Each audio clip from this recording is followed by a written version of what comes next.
Electromagnetism, or the electromagnetic force, is one of the four fundamental forces of nature. It generates light and energy and holds atoms, matter, and the world as we know it together.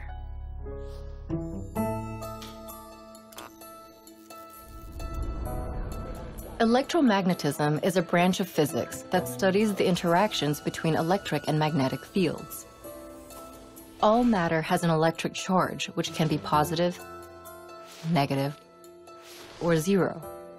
Opposite charges attract, while like charges repel.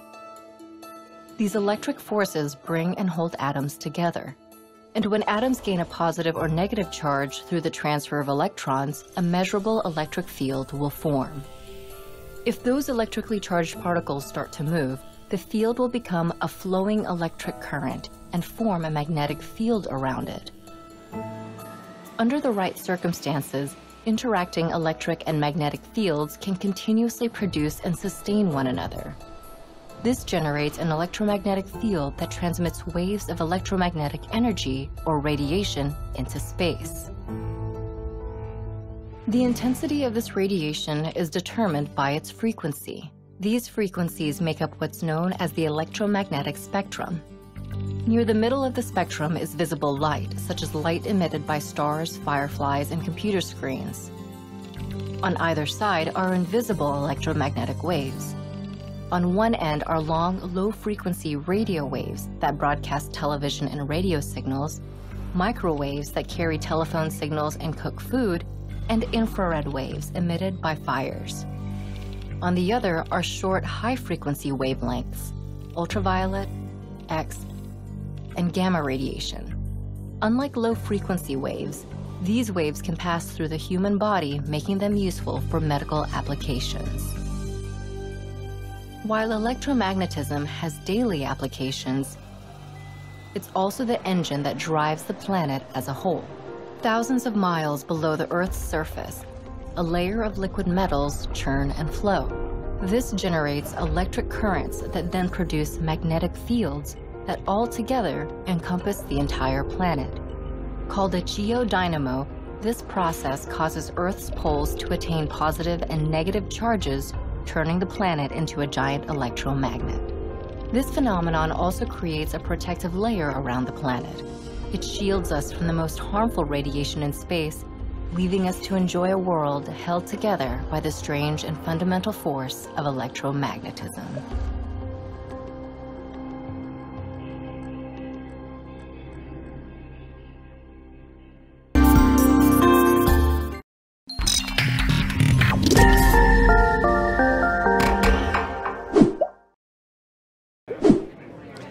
Welcome back. I'm here with Dominik Pogorzelski from restb.ai, which is a really exciting company here at Inman, New York City, doing work around AI and extracting data from photographs and visuals. So welcome, Dominik. How are you? I hope I got your surname right. I'm sorry. It was good. It was good. I got close. So tell us about how much, well, what sort of data is sitting inside photos? Like, what more can we get out of a photo once we've got one?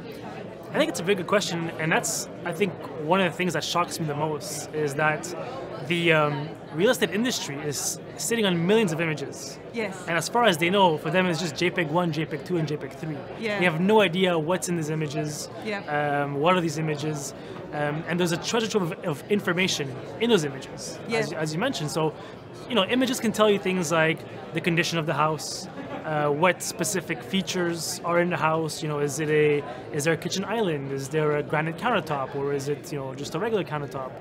Is there a fireplace, a pool? So all these very enticing features about a house that users look for when they're shopping for a house. Yeah, so I guess what we're seeing is this move away from unstructured data, which is sitting inside a photo. And when we were talking before, you called it like a black box, that photos are like black boxes. Yeah, exactly.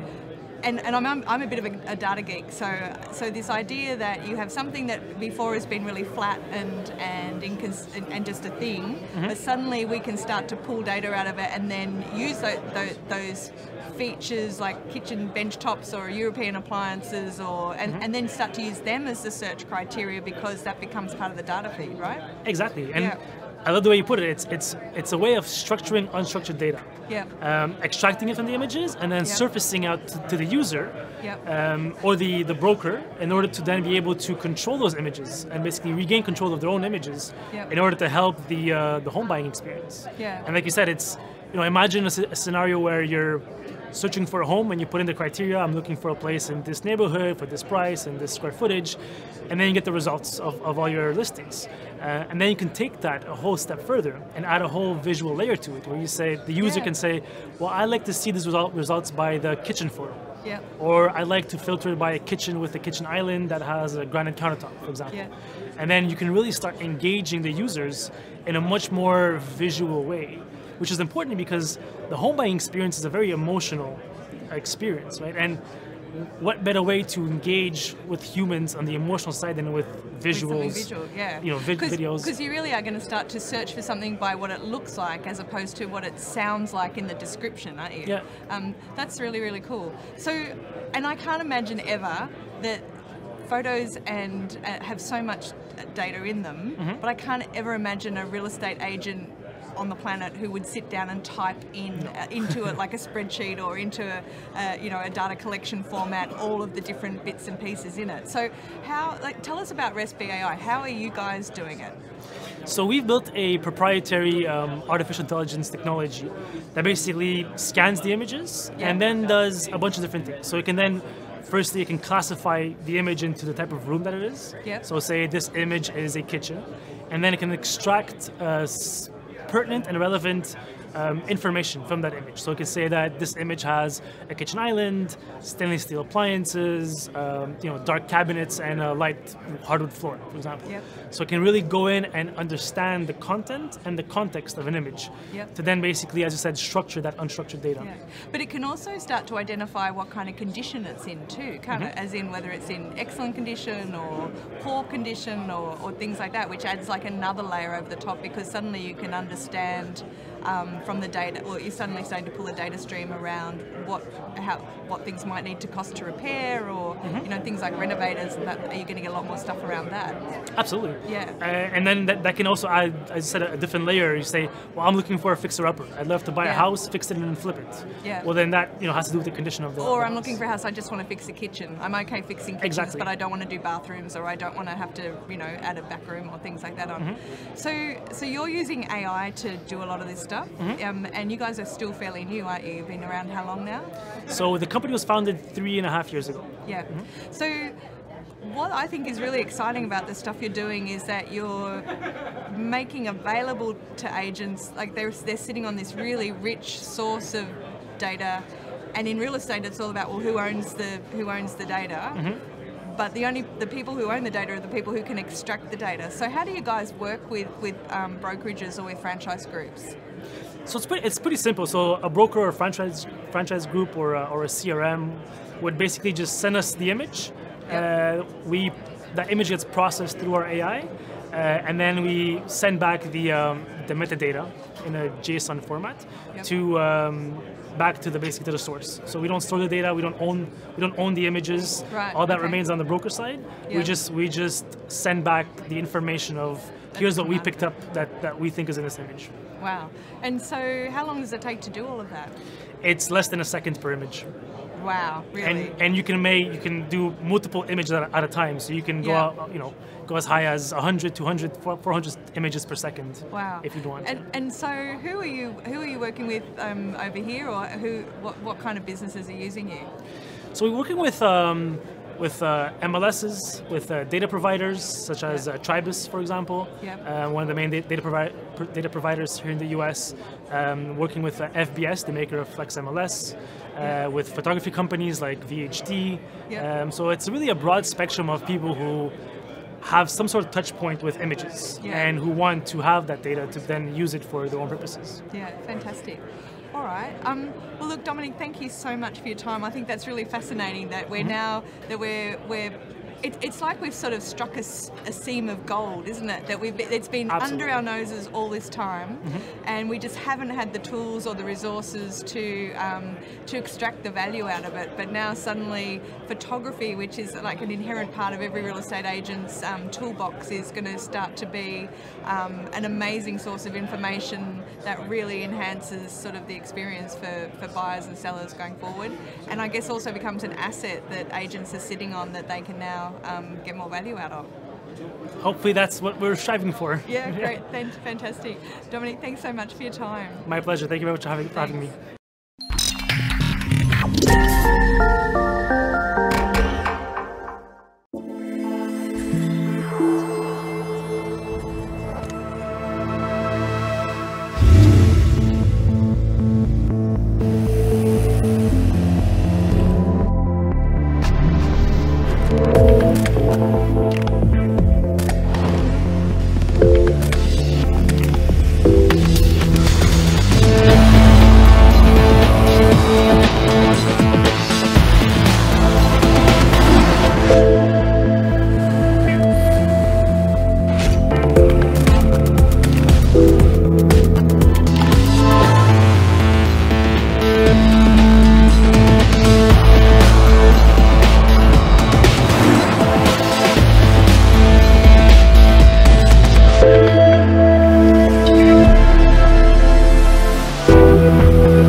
Four years ago, here at TED, I announced Planet's Mission 1, to launch a fleet of satellites that would image the entire Earth every day and to democratize access to it.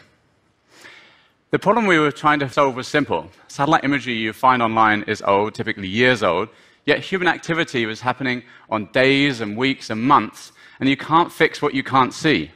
We wanted to give people the tools to see that change and take action. The beautiful blue marble image taken by the Apollo 17 astronauts in 1972 had helped humanity become aware that we're on a fragile planet, and we wanted to take it to the next level, to give people the tools to take action, to take care of it. Well, after a mini Apollo project of our own, launching the largest fleet of satellites in human history, we've reached our target. Today, Planet images the entire Earth every single day. Mission accomplished. Thank you. It's taken 21 rocket launches. This animation makes it look really simple. It was not. And we now have over 200 satellites in orbit, downlinking their data to 31 ground stations we built around the planet. In total, we get 1.5 million 29-megapixel images of the Earth down each day. And on any one location on the Earth's surface, we now have, on average, more than 500 images, a deep stack of data documenting immense change. And lots of people are using this imagery. Agricultural companies are using it to improve farmers' crop yields. Consumer mapping companies are using it to improve the maps you find online. Governments are using it for border security or helping with disaster response after floods and fires and earthquakes. And lots of NGOs are using it, so for tracking and stopping deforestation, or helping to find the refugees fleeing Myanmar, or to track all the activities in the ongoing crisis in Syria, holding all sides accountable. And today, I'm pleased to announce Planet Stories. Anyone can go online to planet.com, open an account, and see all of our imagery online. It's a bit like Google Earth, except it's up-to-date imagery, and you can see back through time. You can compare any 2 days and see the dramatic changes that happen around our planet. Or you can create a time-lapse through the 500 images that we have and see that change dramatically over time. And you can share these over social media. It's pretty cool. Thank you. We initially created this tool for news journalists who wanted to get unbiased information about world events. but now we've opened it up for anyone to use for non-profit or personal uses. And we hope it will give people the tools to find and see the changes on the planet and take action. OK, so humanity now has this database of information about the planet changing over time. What's our next mission? What's mission 2? In short, it's space plus AI. What we're doing with artificial intelligence is finding the objects in all the satellite images. The same AI tools that are used to find cats in videos online can also be used to find information on our pictures. So imagine if you can say, this is a ship, this is a tree, this is a car, this is a road, this is a building, this is a truck. And if you could do that for all of the millions of images coming down per day, then you basically create a database of all the sizable objects on the planet every day. And that database is searchable. So that's exactly what we're doing. Here's a prototype working on an API. This is Beijing. So imagine if we wanted to count the planes in the airport. We select the airport, and it finds the planes in today's image and finds the planes in the whole stack of images before it, and then outputs this graph of all the planes in the Beijing airport over time. Of course, you could do this for all the airports around the world. And let's look here in the port of Vancouver. So they would do the same, but this time we'll look for vessels. So we zoom in on Vancouver, we select the area, and we search for ships, and it outputs where all the ships are. Now imagine how useful this would be to people in coast guards who are trying to track and stop illegal fishing. See, for legal fishing vessels transmit their locations using AIS beacons, but we frequently find ships that are not doing that. The pictures don't lie. And so coast guards could use that, can go and find those illegal fishing vessels. And soon we'll add not just ships and planes, but all the other objects, and we can output data feeds of those locations of all these objects over time that can be integrated into different people's workflows. In time, we can get more sophisticated browsers that people pull in from different sources. But ultimately, I can imagine us abstracting out the imagery entirely and just having a queryable interface to the Earth. Imagine if we could just ask, hey, how many houses are there in Pakistan? Give me a plot of that versus time. How many trees are there in the Amazon? And can you tell me the locations of the trees that have been felled between this week and last week? Wouldn't that be great? Well, that's what we're trying to go towards, and we call it Queryable Earth. So Planet's mission 1 was to image the whole planet every day and make it accessible. Planet's mission 2 is to index all the objects on the planet over time and make it queryable. Let me leave you with an analogy. Google indexed what's on the internet and made it searchable. Well, we're indexing what's on the Earth and making it searchable. Thank you very much.